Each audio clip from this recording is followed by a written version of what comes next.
ඔයා කවදාරි කල්පනා කරලා තියෙනවද ඇයි ඔයාට නිල් පාට ඇඳුම් වලටම හිත යන්නේ කියලා? ඇයි ඔයාට ඔයාගේ කාමරය රෝස් පාටින් පාට කරන්න හිතෙන්නේ කියලා? නැත්නම් ඔයාගේ ෆෝන් එකේ බෑග්ග්‍රවුන්ඩ් එකට කළු පාට පින්තූරයක් දාන්න හිතෙන්නේ කියලා? ඔයා දැනගෙන හිටියද ඔයා කැමතිම වර්ණයෙන් ඔයාගේ පෞරුෂය ගැන වැදගත් යමක් කියවෙන බව?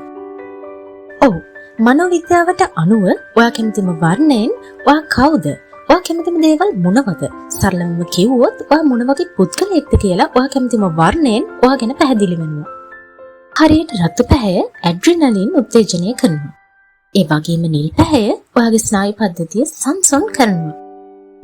වර්ණ බලපෑම් පද්ධතිය සොයාගනු ලැබුව වෛද්‍ය ඇන්ජලා රයිට් අනුව ඔයා කැමති එක් වර්ණයන් තුළින් ඔයාගේ මොළයේ නිශ්චිත ජීව විද්‍යාත්මක හා චිත්ත වේගීය ප්‍රතිචාර අවුලවන බව ඇය පෙන්වා දෙනවා. එහෙනම් අපි බලමු මනෝවිද්‍යාවෙන් ඔයා කැමතිම වර්ණය ගැන කියවෙන්නේ මොනවද කියලා. සුදු වර්ණය නැවුම් ආරම්භයක් ලෙස හැඳින්විය හැකියි.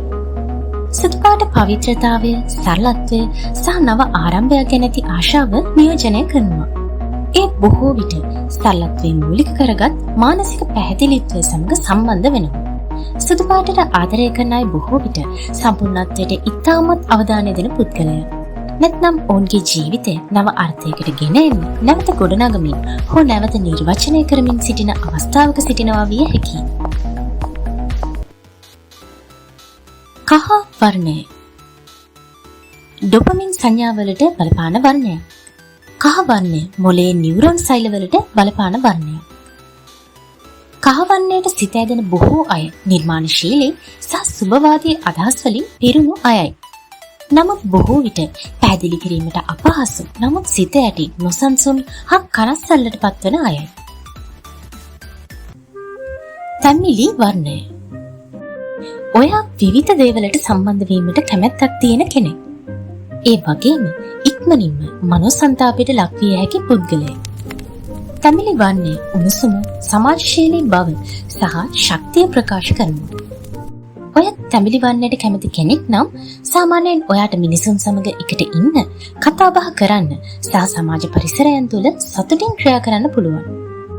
නමුත් ලූචගේ වර්ණ මනෝවිද්‍යා න්‍යාය අනුව ඔයාට තනිව ඉඳගෙන නැවත ශක්තිය පුරවා ගැනීමට, අපි කියනවා රීචාර්ජ් වීමට අවශ්‍ය කාලය නොලැබුණොත් ඔයා අධික උත්තේජනයකට ලක්වීමට හෝ හැඟීම් පාලනය කර ගැනීමට නොහැකි තත්ත්වයකට පත්වීමට පුළුවන්. රතු වර්ණය ඔයාගේ මොළය නිතර ඇක්ෂන්, ඒ කියන්නේ ක්‍රියාමාර්ග සොයනවා. රතු පැහැ හෘද ස්පන්දනය වැඩි කරන අතර නිතර හදිසි බවක් පෙන්වන වර්ණය. එය ආශාවේ, ශක්තියේ සහ නිර්භීතකමේ වර්ණය. ඔයා රතු වර්ණයට කැමති කෙනෙක් නම් ඔයා සාමාන්‍යයෙන් ආශාවෙන් පිරි, ඉක්මනින් ක්‍රියා කරන සහ ජීවිතයේ යම් යම් දේවල් පාලනයට නතු කර ගැනීමට කැමති අයෙක් විය යුතුයි. ඒ සමහර විට ඔයාට වරක් නැති වූ දෙයක් නැවත ලබා ගැනීමට උත්සාහ කරනවා විය හැකියි. රෝස වර්ණය මෘදුකම සඳහා ආරාධනය. රෝස පැහැති පරිසරයන් ආක්‍රමණශීලී බව අඩු කරනවා. ඔයා රෝස පාටට කැමති කෙනෙක් නම් ඒ ඔයා චිත්ත වේගයේ ආරක්ෂාව සඳහා ඇති ආශාවෙන්, සෙනෙහසින් සහ මෘදු මොළොක් බවින් යුතු පුද්ගලයෙක් විය යුතුයි. විශේෂයෙන් සමීප සම්බන්ධතාවලදී. නිල් වර්ණය ඔයාගේ මනස ආරක්ෂාව සොයනවා. නිල් යන සංසුන්කමේ, තර්කණයේ සහ විශ්වාසයේ වර්ණය. අලෙවිකරණයේදී ඒ ස්ථාවරත්වය ප්‍රකාශ කිරීමට භාවිතා කරනවා. බැංකු සහ රෝහල් බොහෝ විට නිල් වර්ණය භාවිතා කරන්නේ ඒ නිසයි. ඔයා නිල් පාටට ආදරේ කියන්නේ ඔයා අන්තර්මුඛ, ඒ කියන්නේ ඉන්ට්‍රෝවර්ටඩ් කෙනෙක්, කල්පනාකාරී කෙනෙක් හෝ වර්ධනය වීමට, මනසින් ගොඩනැගීමට අවශ්‍ය ආරක්ෂාව සොයන කෙනෙක් විය යුතුයි. දම් වර්ණය අභ්‍යන්තර මනසට හැරුණු සිතක්. දම් පාට රතු පැහැයේ ශක්තිය සහ නිල් පැහැයේ සංසුන්භාවය මුසු කරනවා. ආධ්‍යාත්මික ගැඹුර සංකේතවත් කරනවා. නිර්මාණශීලීත්වය සහ බුද්ධිය නිරූපණය කරනවා. දම් පාටට ආදරය කරන්නන් සිහින දකින්න. කලාකරුවන් සහ ජීවිතයේ ගැඹුරු අර්ථයක් සොයන තමන්ගේම සිතිවිලි, හැඟීම්, හැසිරීම් ගැන තමන්ව තමන්ටම තේරුම් ගන්න උත්සාහ කරන ස්වභාවයෙන් යුතු පුද්ගලයන්. කොළ වර්ණය සුව කිරීමේ අවශ්‍යතාවය පෙන්눔 කරන වර්ණය. කොළ පැහැ දෘශ්‍ය වර්ණාවලියේ මැදේ පිහිටා තිබෙන වර්ණය. අලුත් කිරීම, සමබරතාවය සහ ස්වභාවය නියෝජනය කරනවා. කුල පාට ඔයාගේ ප්‍රියතම වර්ණය නම් ඔයා සාමය, සුවය හෝ ඔයාගේ සැබෑ ස්වභාවයට නැවත පැමිණීමක් සොයමින් සිටිනවා විය හැකියි. විශේෂයෙන් චිත්ත වේගීය බිඳ වැටීමකින් පසු.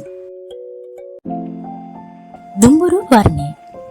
දුඹුරු පාට ස්ථාවරත්වයේ සම්බන්ධතාවයන්ට ඇති කැමැත්ත නිරූපණය කරන වර්ණය. දුඹුරු පැහැයේ මූලිකත්වය, අවංකභාවය සහ සරලභාවය පිළිබඳව හැඟීමක් ඇති කරනවා. මනෝවිද්‍යාත්මකව එය සැනසෙල්ල සහ සම්ප්‍රදායේ වර්ණය ලෙස හැඳින්විය හැකියි. දුඹුරු පැහැයට ආදරය කරන පුද්ගලයන් චිත්තවේගීය හා ද්‍රව්‍යමය ආරක්ෂාව සොයනවා. විශේෂයෙන් වෙනස් වීම් සිදුවන හෝ අවනිශ්චිත කාලවලදී. අලු වර්ණය. සමතුලිතතාවය සොයන නිහඬ අය.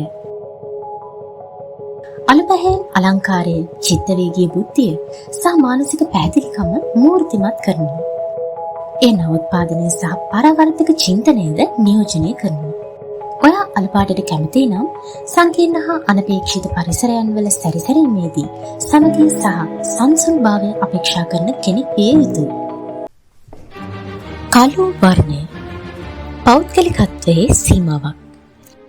බොහෝ විට ඍණාත්මක ලෙස වරදවා වටහාගෙන ඇතත් කළු පැහැයේ බලය, ගැඹුර සහ චිත්තවේගීය සීමාවන් සංකේතවත් කරනවා.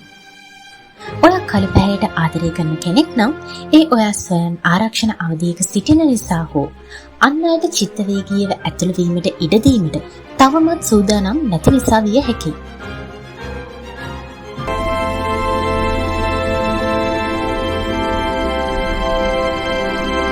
වර්ණ ගැන සඳහන් කරන විට විශේෂයෙන්ම කිව යුතු දෙයක් තමයි සමහර විට ඔයා පුංචි කාලේ රතු පාටට කැමති වුණා වෙන්න පුළුවන්. නමුත් යම්කිසි බිඳ වැටීමක් හෝ අහිමිවීමක් නිසා ඔයා කළු පාටට කැමති වුණා වෙන්න පුළුවන්. ඒක හරිම සාමාන්‍ය දෙයක්. වර්ණ ඔයා මේ මොහොතේ සිටින මානසිකත්වය පිළිඹිඹු කරනවා විතරයි. අපි වර්ණ තනිව එකක් විදිහට තෝරගන්නේ නැහැ. අපි වර්ණ දකින්නට හුරු වෙලා ඉන්නේ අපි මේ මොහොතේ ඉන්න චිත්තවේගීය සන්දර්භය හරහායි. ඇත්තටම ඔයා කැමතිම වර්ණය ඔයා කවුද කියන එක නිර්වචනය කරන්නේ නැහැ.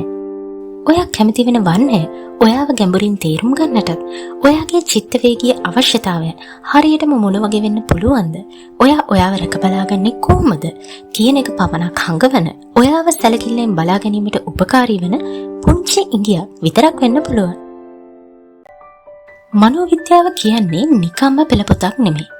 එය අප බොහෝ විට නොසලකා හරින නිහඬ දේවල් පිළිබඳ කැඩපතක්. ඔයාගේ වර්ණවලට ආදරය කරන්න. මොකද ඒ වර්ණ ඔයාටම ආදරය කිරීමට ඉගෙන ගන්න එක් ක්‍රමයක් නිසා. අද අපි කතා කළේ වර්ණ කොහොමද ඔයාගේ මනසට බලපාන්න කියලා. ඔයාගේ කැමතිම වර්ණයත් පහළ කමෙන්ට් එකකින් අපිට කියන්න අමතක කරන්න එපා. ඔයාට මේ වගේ ලස්සන වීඩියෝස් තුලින් වටිනා දැනුමක් ලබා දීම තමයි අපගේ එකම බලාපොරොත්තුව. මේ ලස්සන වීඩියෝව ඔයාගේ ආදරණීයයන් සමග බෙදා ගන්න. අපි නැවත හමු වෙමු. Mind with Charlie සමග එකතු වූ ඔබට නිරෝගීමත් සුවදායක දවසක් ප්‍රාර්ථනා කරනවා.